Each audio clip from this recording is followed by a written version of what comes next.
Awesome.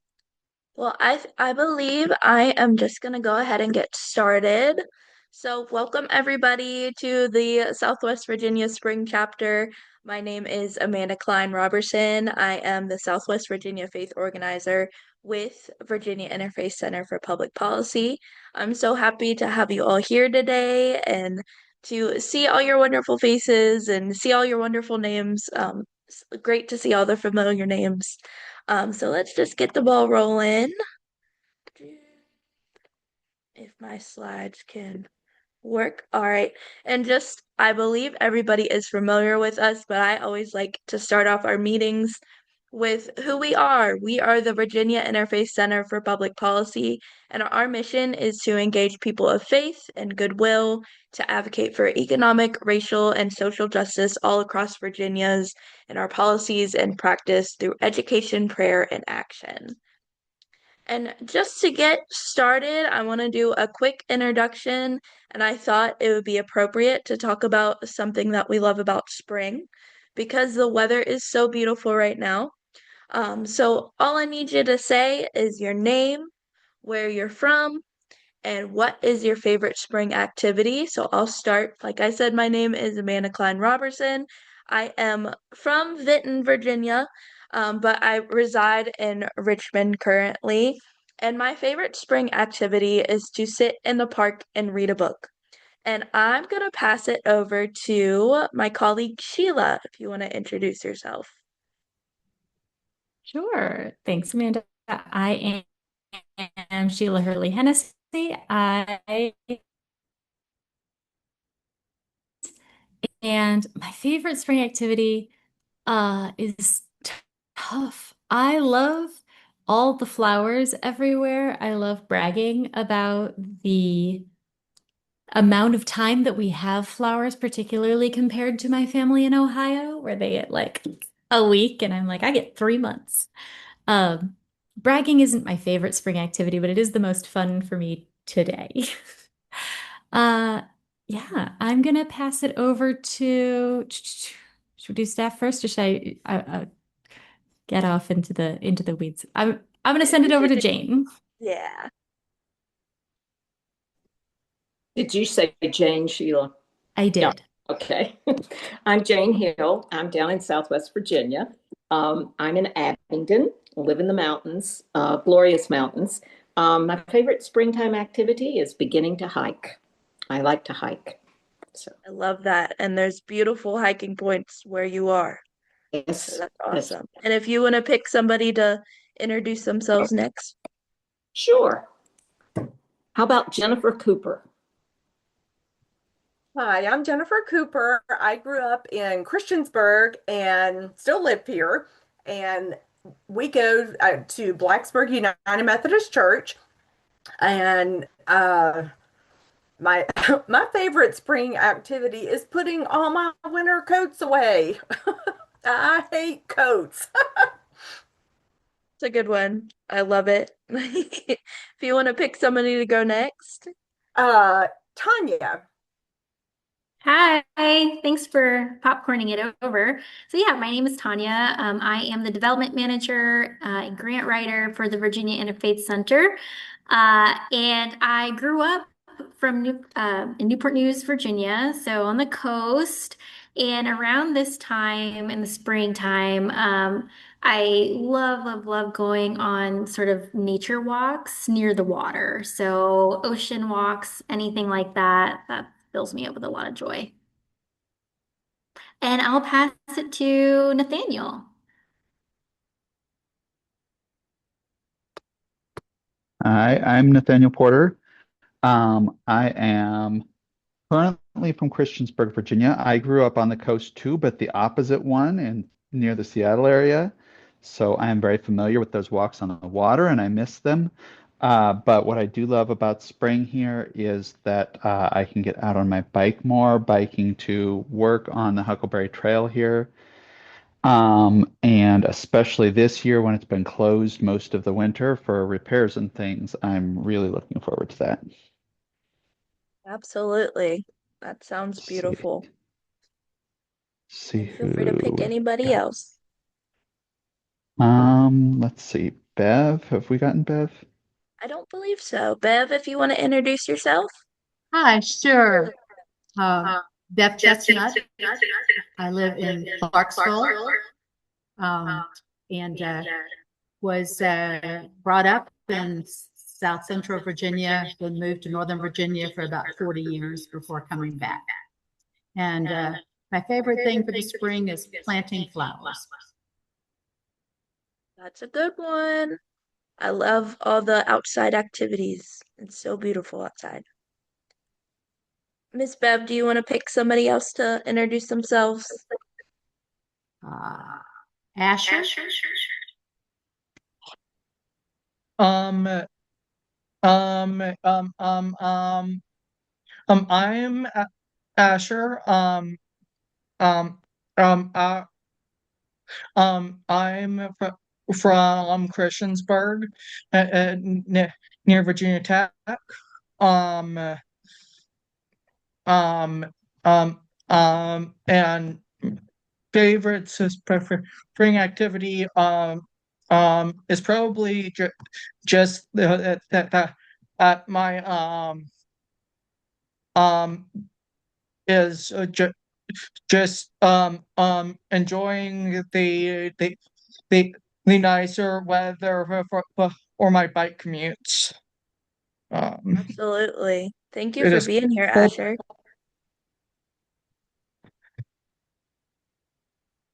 All right, let's see who else. Um, I believe Danny, are you here? I think he joined. Yeah, I get that question a lot. Hey. My name's Danny Axum. I am originally from Dickinson County, down in far southwest Virginia.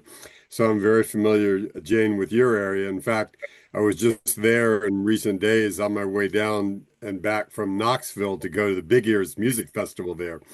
And coming and going, we stopped in Abingdon to have dinner at the Appalachian restaurant, which I highly recommend to everybody and is run by two former Virginia Tech students who met there. Awesome. But uh, like a lot of people, then we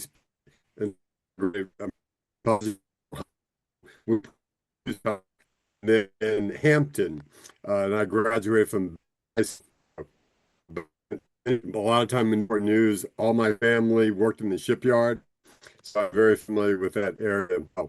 My favorite spring activity is just getting out, kinds of things outside, looking at flowers, hiking, all those sorts of things. It's, life reawakening. I like that.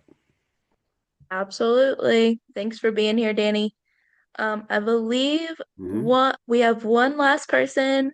Beth, I don't remember if you introduced yourself or not. I'm so sorry. But if you could introduce yourself if you haven't. I would be happy to.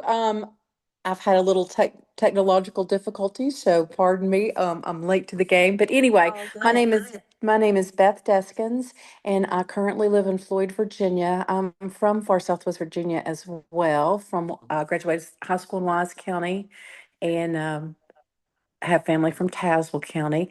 My favorite spring activity is probably just like being outside too, being in the garden, whatever. Yeah. Absolutely. Well, thank you guys all for being here today. Our first order of business, if my slides are gonna act correct, let's see, here we go, is my colleague Tanya Doles is going to share an awesome faith reflection with us before we jump into our policy updates. So I will let Tanya share her screen so she can share her wonderful reflection of her faith with us. And Tanya, I believe you are muted.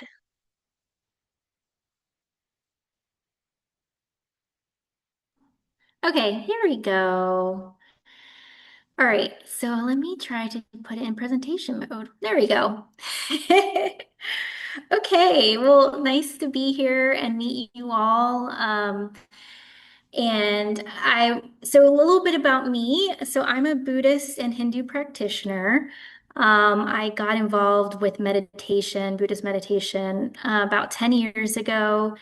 And I do Buddhist meditation in a lineage called Dzogchen, and it's from Tibet. And some folks like to lump Buddhists all into one little category, but there are regional differences.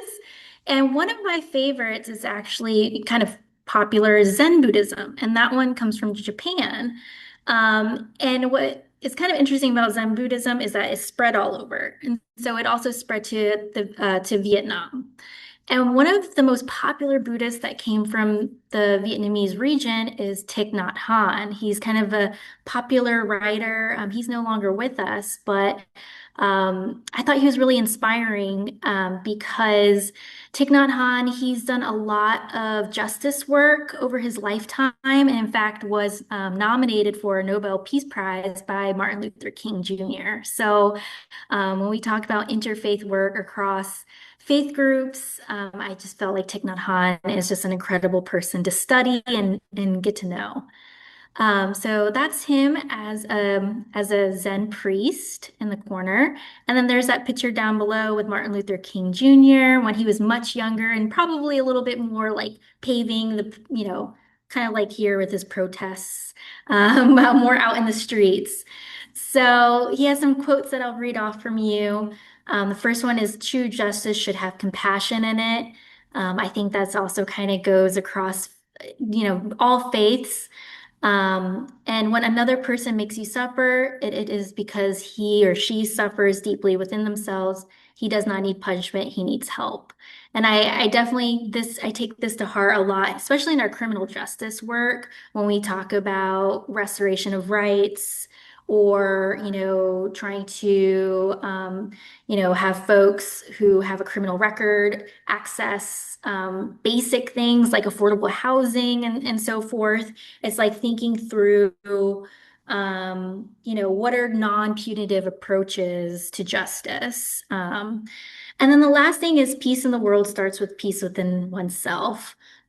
This is the reason why folks like to meditate, if that's your thing.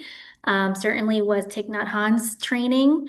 And yeah, I think like, there's so much work to be done to invite more like Buddhists and Hindus into our interfaith work, and just happy to share. So if you have any questions, I'm your girl. You can just let me know. Thanks, Amanda. Thank you so much, Tanya. Thank you so much for that beautiful reflection.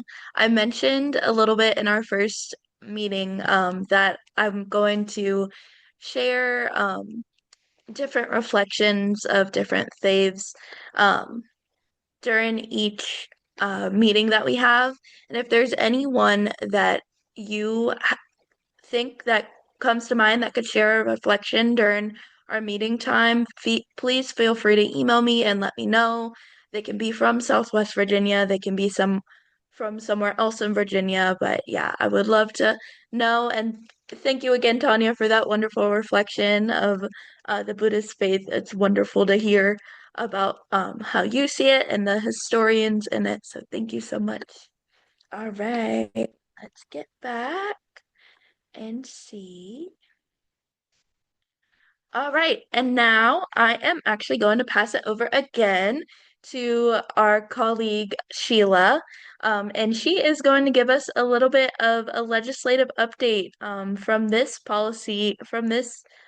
General Assembly session. It's going to be a little bit briefer than our General Assembly update that we had last week if you're able to attend that. If you weren't, luckily it is on YouTube and we can share that with you guys. But yeah, Sheila, if you want to share with us some good news and updates. Sure. Okay, so you can see on the screen, wait, let's back up. As you know, our organization's title is the Virginia Interfaith Center for Public Policy. So we do a lot of public policy work, and that means we look at the state level and figure out how can Virginia be more just and have our laws and policies actually live into the values that we as people of faith or people of goodwill, people who care about our neighbors, want to see. So the four big buckets we look at are health equity, supporting working families, affordable housing, and criminal justice reform. Um, and within the short version is that all of the bills, all of the policies that you see a 2 or 3 line summary of on your screen right now passed the legislature. Hooray! We love this. Um, I can take you through, I could talk for an hour and a half, but I'm not going to. I'd like, but I'm going to give you just a little bit more in depth on each of these policies, why they matter, and any next steps that you need. I'm also throwing in the chat a link to the bill tracker on VICPP, which is a Google Doc, because that's the easiest thing to make public. So you can see who were the patrons of the bills, what got bipartisan support, etc., in case you want to do a deep dive. All right, so within health equity space, the first bill is one we've been working on for 5 or 6 years now, around reducing bias in healthcare. So unconscious bias is something every single human being has. We experience it. But the consequences of unconscious bias vary depending on what professional field you're in. In healthcare, unconscious bias means that doctors are proven to believe people of color have higher pain tolerances. Black women are 3 times as likely to die in childbirth and may not necessarily be believed when they walk in. You know, people in rural communities in Virginia or people with language barriers might not have access to the same kind of care, not because they're not communicating well, but simply because of the bias of the healthcare providers. So we passed a bill, finally, and with bipartisan support, that would require all doctors and nurses to take a bias reduction training as part of their recertification. So every couple of years, they have to do a few hours of training to be aware of their biases and reduce them in the practice. So that will help alleviate some of the disparities we see in healthcare in Virginia. Continuing in health equity, expanding access to midwives. There is a task force, and this is actually the one policy I should say that is not fully finalized yet. It's being proposed through the budget, and Virginia does not yet have a final budget.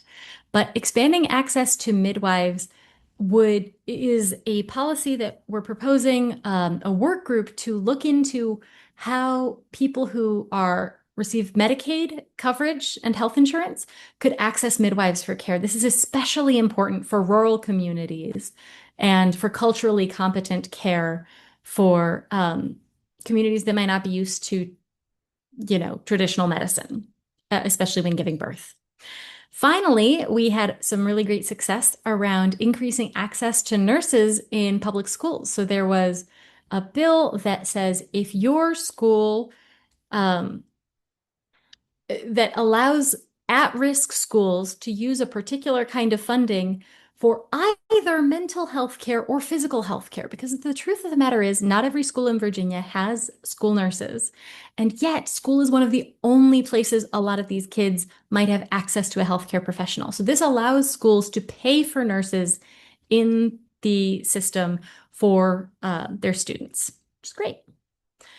I'm going to pause after each. Well, that might take too long. I'm going to pause briefly now. Any questions on the health equity field? Seeing none. Feel free to throw them in the chat. I promise I will circle back. Moving on to supporting working families. So again, a bill that Virginia Interfaith has been the vanguard on for 8 years now is ensuring all workers in Virginia have access to paid sick days. This means that if you have strep throat, you're not forced between working at the grocery store and giving a bunch of other people strep throat or not being able to afford your own groceries.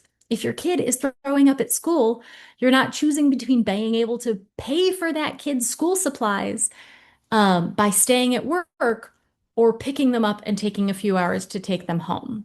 So paid sick days are a simple necessity, and yet millions of workers in Virginia are currently without paid sick days. So we got this bill passed. It was one of Governor Spamberger's priorities, and we are excited to see her sign it in the next few weeks. Additionally, we know that childcare is a huge expense for many families, often as big or bigger of an expense than housing. So there were two policies that expanded access to childcare for working families.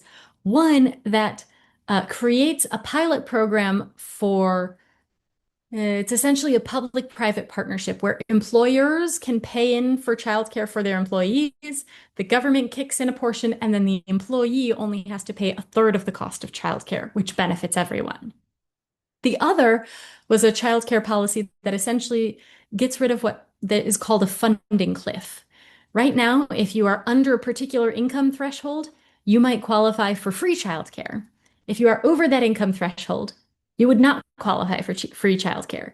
And so, if you get a $1 an hour raise and you're suddenly above the income threshold, as of right now, you lose your childcare immediately.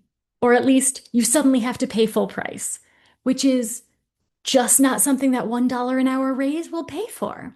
So this bill expanded and helped protect families from that funding cliff for childcare services.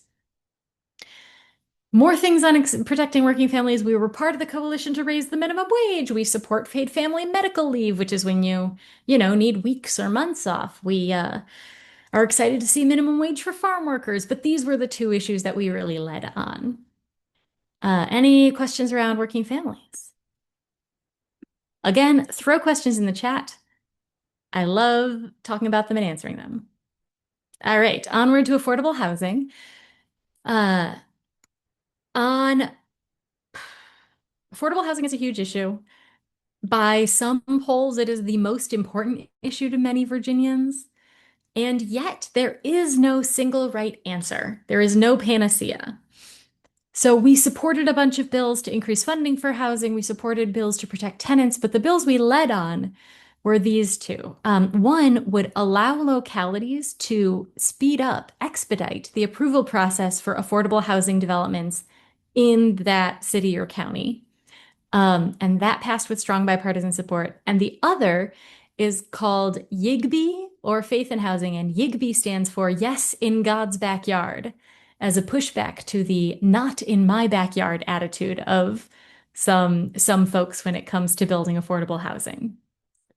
But basically, YIGBY says that faith communities are allowed to build multifamily affordable housing on their land without having to go through an arduous rezoning process. So that makes it easier to build multifamily and easier for faith communities to live their mission and support their neighbors. We're pretty excited. Lots more to come on that. But that was pretty great. Questions on housing? I did housing quickly. Y'all have got to be shocked. I lead our housing work, so I can talk for a literal hour on either of these bills. Okay. Finally, criminal justice reform. Just in the last year or two, Virginia Interfaith has launched the Virginia Consensus for Higher Education in Prison. And I know that Nathaniel is on that work group, and I think Asher's been to one of those meetings as well. So a couple of you are familiar, but basically ensuring that people who are incarcerated have access to educational opportunities that don't just end with the GED, and make sure that people who, independent of where they are, incarcerated or not, can pursue higher education and can get certifications and degrees that help them later in life. So the higher education in prison bill, again, we circle back to the budget. Virginia's budget is very tight this year because we are covering down on some changes from the federal budget that will affect Medicaid and food stamps and other such things. So we did not get funding for higher education in every single correctional facility, but what we did get is work groups to make sure that there is access to education in all of Virginia's correctional institutions or correctional facilities. We got some data sharing to figure out who would actually be eligible for higher education, and a study task force that Virginia Interfaith and the Virginia Consensus will be leading focused on what are next steps to expand higher education in prison in Virginia. So that's pretty exciting. And finally, in the criminal justice reform space, we passed a bill. This is a crossover between criminal justice and health equity because we passed a bill that decriminalizes substance use in pregnancies. So it supports moms and pregnant moms and their babies who are dealing with substance use or substance abuse. Right now, you can get reported to CPS if it is discovered that you have certain chemicals in your bloodstream when you go in for a prenatal appointment. But that is deeply punitive and not always helpful for families in need. So this bill says you will not automatically be reported to CPS. And if you continue your prenatal regimen and if needed, enter into substance use treatment, you can be on a track to get the support you need to have a healthy child and maintain custody of your child. So all very fun and exciting. We love all of this. So much to talk about. Any questions in the criminal justice reform sphere? All right. I'm going to mention two more things just because I think it's very important, even though they are not on this slide. These are our four big buckets, but we always include a bucket that's sort of other issues or other priorities. And so we were supportive of the bill to ban assault rifles that passed the General Assembly. And we were supportive of a bill that would have created a fair share tax bracket that sadly did not pass the General Assembly. But another issue that I know is deeply important to a lot of folks in Virginia is immigration. And that's one that is also a consistent thread throughout our faith traditions. And VICPP is part of the Virginia Coalition for Immigrant Rights. So with that group, we also supported a couple of bills that passed that would limit local collaboration with federal immigration enforcement and ensure that immigration arrests cannot take place in certain publicly owned buildings like public schools and public hospitals and courthouses. So these are really important steps that also help protect our immigrant neighbors. I've talked for a lot. I know there's a bunch. Please feel free to ask questions. I Thank see you in so the chat. much. Or go ahead, you can say it out loud if you'd like to. All good. Yeah. Thank you so much, Sheila. Terry said the ban on assault weapons sure stirred up some hornet's nest in Southwest Virginia. And I'm sure it did. I am very sure it did. But if there's any questions for Sheila, please drop them in the chat. We're gonna keep moving on, but we will come back to questions if need be. So my screen keeps acting weird. I'm going to share some upcoming events that you all might be able to attend. Some are in Southwest Virginia, some are online, and I hope to see your faces either virtual or in person for these. So the first one I want to share is actually tomorrow evening. And Sheila, if you would be so wonderful as to drop the link, thank you in the chat for the registration. This is going to be led by one of our colleagues, Robert Lester, who is our civic engagement coordinator. He is part of the Virginia Divine Nine fraternity, and he and his fraternity brothers are leading a redistricting town hall just to hear all about the redistricting vote that is currently happening in Virginia and to get a thorough explanation of what a yes vote means and what a no vote means. I'm sure we all have seen as we're driving anywhere in Southwest Virginia. I saw it when I just recently visited any yes or vote no signs all over town. There is a lot up here in Richmond as well. So I highly recommend to not come, but attend virtually to this event tomorrow night.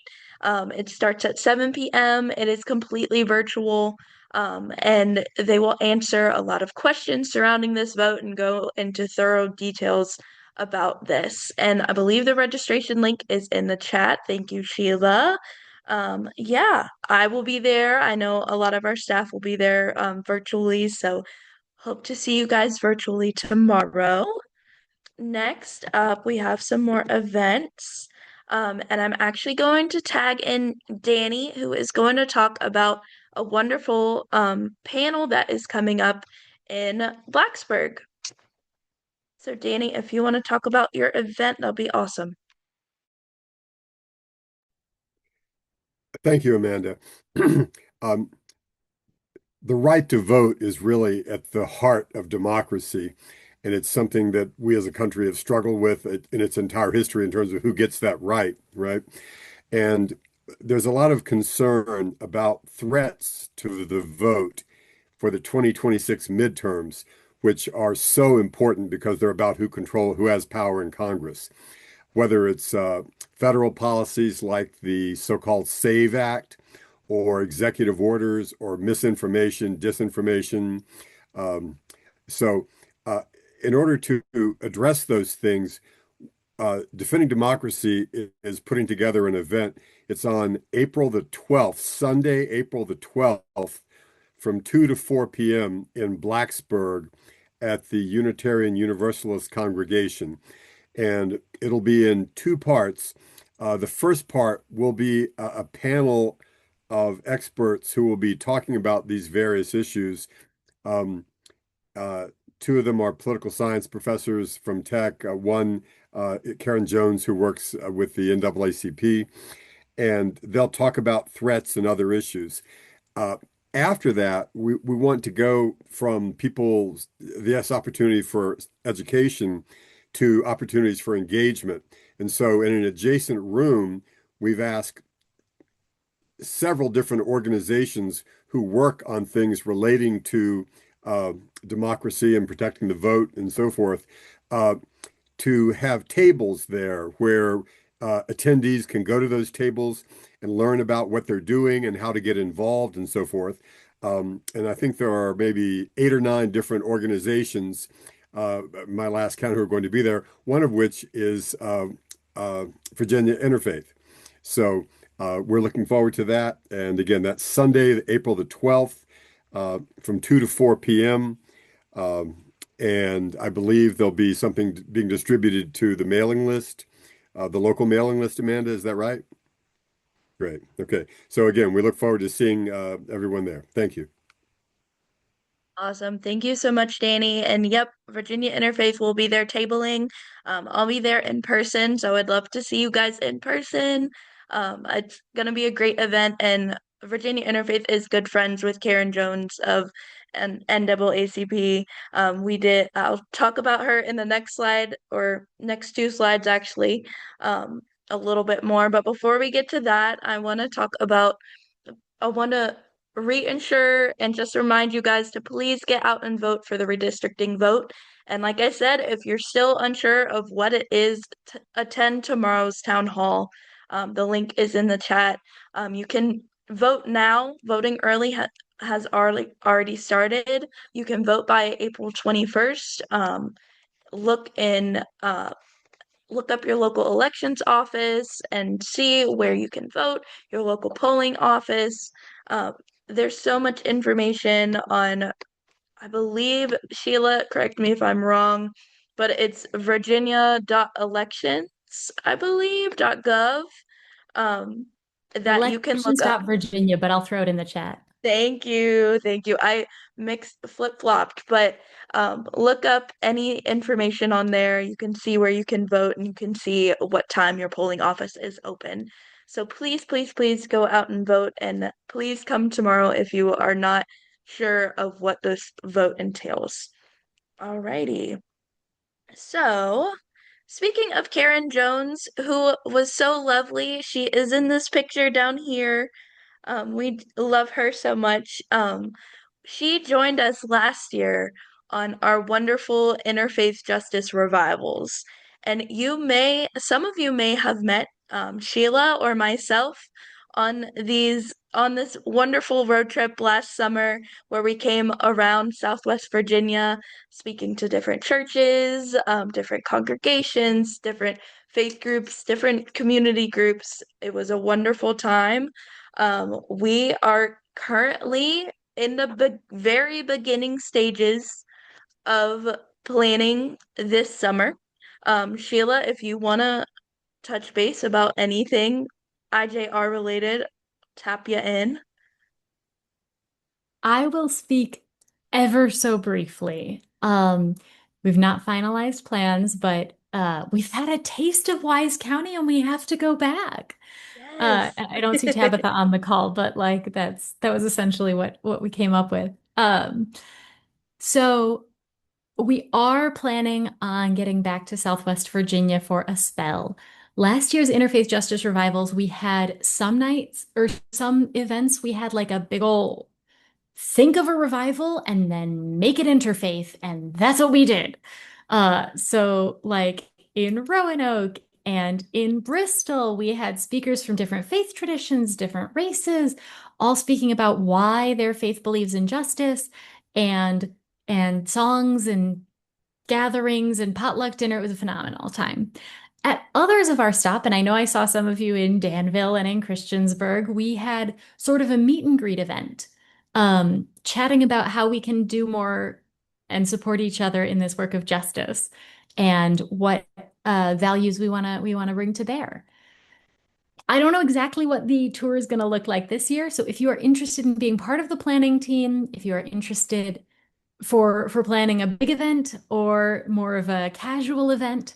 If you are interested in hosting 2 or 3 people, 1 to 3 people, let's say 1 to 3 people in an overnight as we are passing through your area, that would please let Amanda or myself know. We are definitely looking for, and it is also possible we might do a really Western focused trip and also possibly a South Side focused trip. There might be 2 revivals happening. So, but again, details forthcoming. We don't have them yet. Thank you, Sheila. Yep. We are very excited about that, whatever it may look like this summer, but I will absolutely keep you guys updated. And if you want to be involved in any capacity, please just email me, email Sheila, let us know, and we'd love to have you join us. All right. And I just want to state one reminder, and I believe I saw a few names on this call here, but last week I got to go down to Radford and talk with an amazing clergy group down there just about the Virginia Interfaith Center and introduce them a little bit more to our company, our organization, and who we are and how they can get involved. And I just want to remind you that I can do that for your congregation, your faith group, your community group, a group of friends, even if you wanted that, to come down to Southwest Virginia and speak about Virginia Interfaith and the ways that you too could get involved. And bonus points for anybody that can name this mountain because it's my favorite mountain in all of Southwest Virginia. I'll pause. Mm, Mount Nobody. Rogers. Mount Rogers. It Mountain. is not. It is Tinker not. Mountain. Peaks It of is Tinker Tinker Mountain. Mountain. Yay! Who said What's it called? Tinker Mountain? Tinker Oh, Mountain. Tinker. Yep.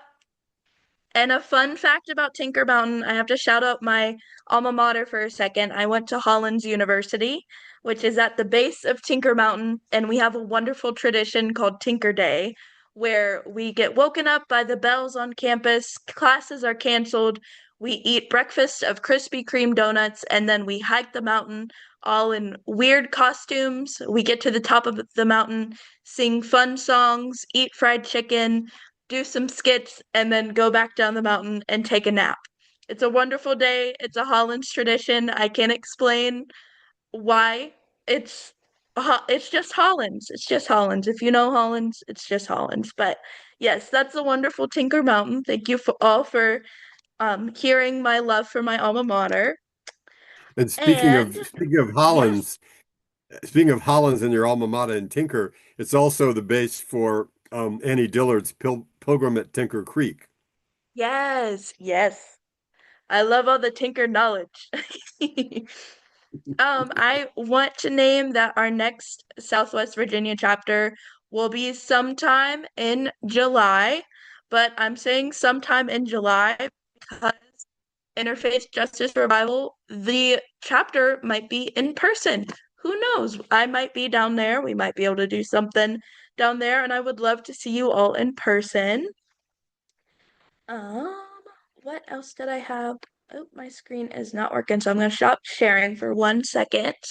And I do just want to give you all an opportunity to share with us any events in Southwest Virginia, advocacy related, or anything that you think any of us might be interested in attending. Uh, and if you think of any that you can't think of right now, you can feel free to email me as well.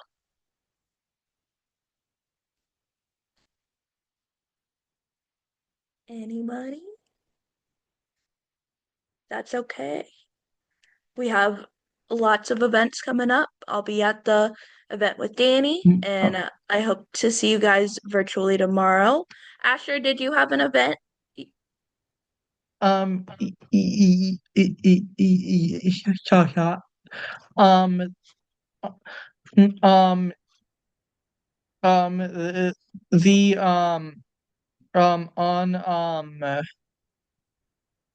on May, May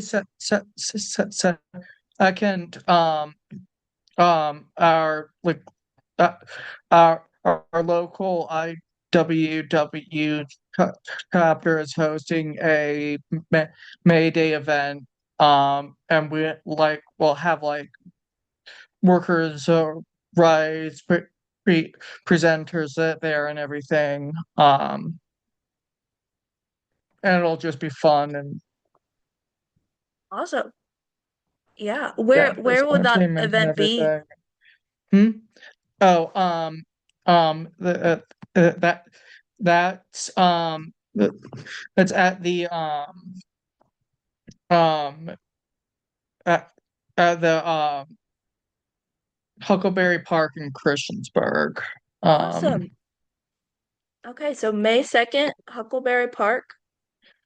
Yeah, Yay. I think Oh, and I Nathaniel, believe yes. Nathaniel shared a I link to just it put the in the link chat in as there. well. Yeah, There we thank go. you. Yes. Awesome. Well, I'll put that on my calendar, and if I can make it down, I'll absolutely be there. Um, but you all, I believe that is all I have for tonight. Sheila, do you have? I do. Oh. And Tanya's psychically sending me this message because at the end of April, Virginia Interfaith is actually having our big statewide fundraiser. Now, this is physically occurring in Northern Virginia. So you're welcome to come. Please come. But also, you do not have to drive 6 hours. We love you. We will feel your love even from afar. However, Tanya and I have been brainstorming, and I think it would be a lot of fun to host regional watch parties. So if you have interest in like putting up a projector in a church hall or a community center or something, in Christiansburg or Abingdon or Roanoke or Clarksville, I'm here for it. So shoot me an email. And I'd love to talk more about it. And I will put information on the gala in the chat in just a second. But yes, that is Sunday, April 26th is the gala itself. We are offering live streaming and hopeful that we can have a diverse geographic presence, even if you don't feel like braving Northern Virginia traffic, because I don't blame you for that. It's awful. Can I just add? So, Yes. with the link that's added there, so if you click on it, you'll see a register here button, and it'll take you to the event registration page. You'll notice on the right-hand side, there are various tickets.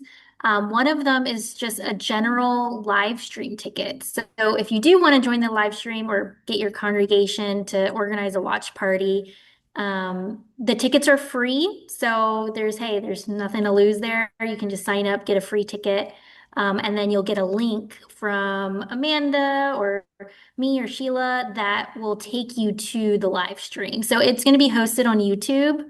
So you'll be able to hear our keynote speaker, which is going to be our executive director, Reverend Dr. Lakeisha Cook.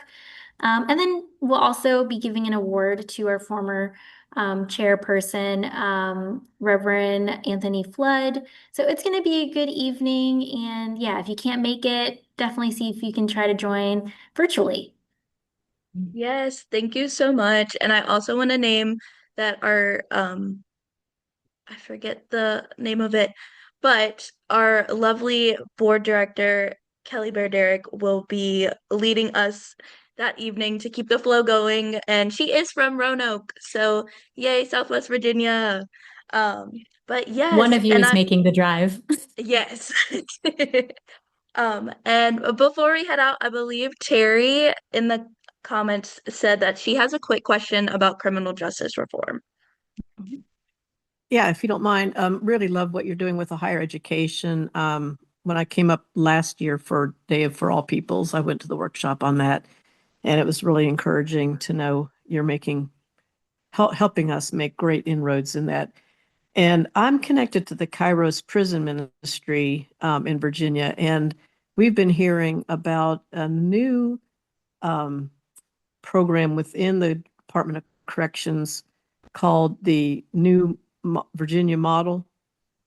I don't know if y'all are aware where they're Yes. giving a lot more liberties and treating the residents of some of the facilities as actual like human beings instead of, dehumanizing people. And I know the Kairos people who go inside and are seeing the way that Virginia model works is extremely like encouraging because it's so different from the normal kind of punitive incarceration approach to things. Have you all had anything to do, or would we have any role to play in these kind of improvements in how we, view incarceration and handle, trying to help people that are, having to spend time there with rehabilitation and readiness for reentry and things like that? I'm just curious what you might know about the Virginia model, and have you had anything to do with it?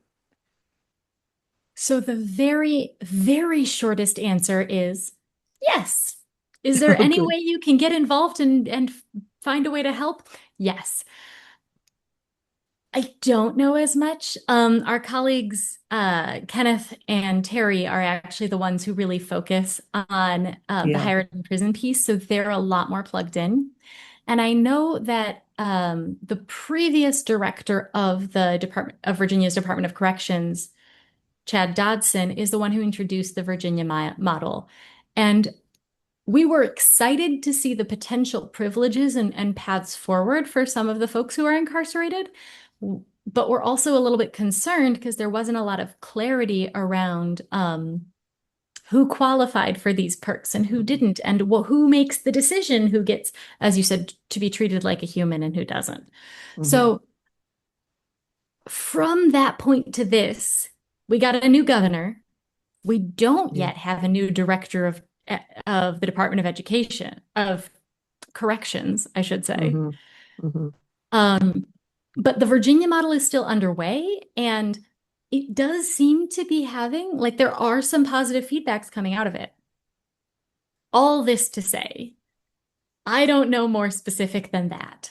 I will throw in the chat a link to the Virginia Consensus on Higher Ed in Prison. You may already be on their mailing list, but I know Terry and Kenneth have been talking about trying to pin or zoom in on that reentry portion and see how we can connect faith communities and people like, for those who aren't familiar, Kairos Prison Ministry does retreats for folks who are incarcerated. And so they build the connections on the inside that then can translate in connections on the outside. So Terry and Kenneth are talking about that, but I am less plugged into those conversations. But I'll throw that link in the chat, and I'll also put Kenneth's email in the chat. Thank you. And if anybody's curious about what I'm talking about, you can go on the Department of Corrections or just Google Virginia Model DOC, and they describe it on their website. But they're basically really trying to improve kind of how we, just what we do during incarcerated times being served. And I know that what I've heard about it, it's the people who do go inside and bring the church inside prisons are really enthused about the Virginia model. So hopefully it's going to bring in just a new way of how people spend their time inside and be ready to come out and be really productive. And if you have reentry programs in your area, I know we do in the New River Valley through Community Action, New River Community Action, that you might, if you care about this kind of thing, you might want to check with reentry programs too.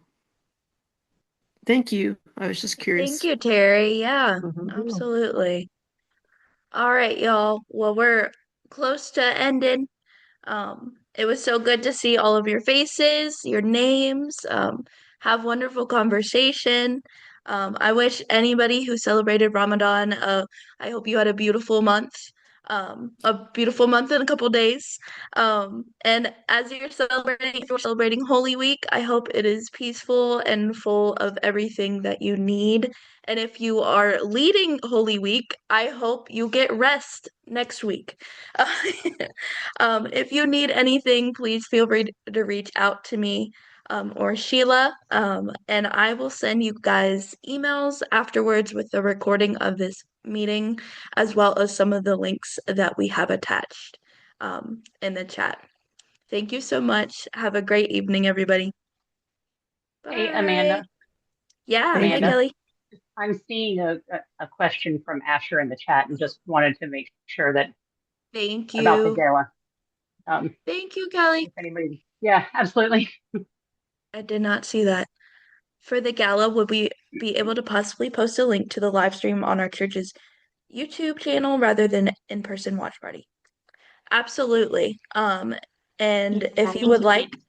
Yep. to email myself, Tanya, or Sheila, we can work out something a little bit more to see if any sort of watch party at your church could be happening or something like that. We can brainstorm, but absolutely.